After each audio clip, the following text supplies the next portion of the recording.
Chicken curry చేశాను, part 2లో చూపిస్తా. హాయ్ అండి, చికెన్ అయితే కర్రీ వేసుకుందాం. ఓకేనా? నూనె పోసుకున్న, 2 లవంగాలు చెక్క అయితే వేసుకున్నాం. తర్వాత ఉల్లిపాయలు వేసుకుందాం. ఓకేనా? పచ్చిమిర్చి, ఉల్లిపాయలు,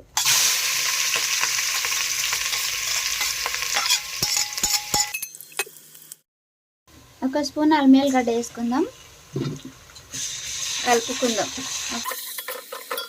పసుపు అయితే వేసుకుందాం. కొంచెం కొత్తిమీర, పుదీనా వేసుకుందాం. చికెన్ అయితే వేసుకుందాం. ఓకేనా? 2 కిలోలు తీసుకొచ్చిండు మా ఆయన. అయితే 2 కిలోలు కర్రీ వండుతున్నా. మంచిగా కలుపుకుందాం. కోడిని అయితే ఓపించుకొని వచ్చిండు. 2 కిలోలు ఉంది చికెన్. మంచిగా నూనె ఉడికిద్దాం.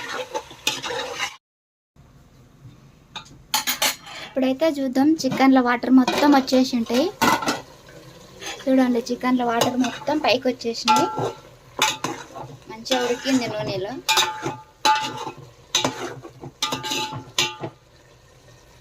ఇప్పుడైతే కారం వేసుకుందాం. కొంచెం కారం ఎక్కువనే పడుతుంది, కౌసు కదా. ఉప్పు వేసుకుందాం. 3 స్పూన్లు ఉప్పు అయితే వేసుకుంటున్నా, ఎందుకంటే బగారా అన్నంలో ఉప్పు వేసుకుందాం కదా, చూసి వేసుకుందాం. అట్లే 2 టమాటాలు. ఇప్పుడు మంచిగా మిక్సీ వేసుకుందాం.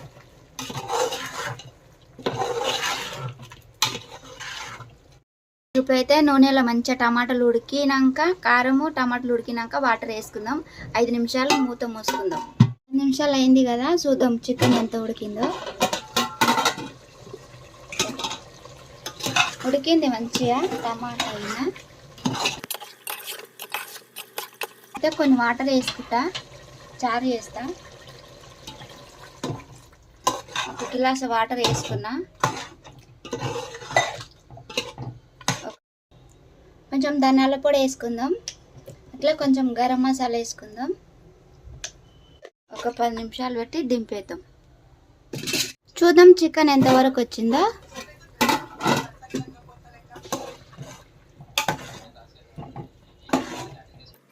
అయితే అయిపోయింది. చికెన్ మసాలా వేసుకుందాం.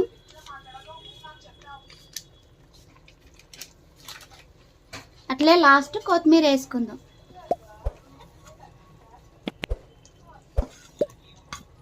Chicken curry ready.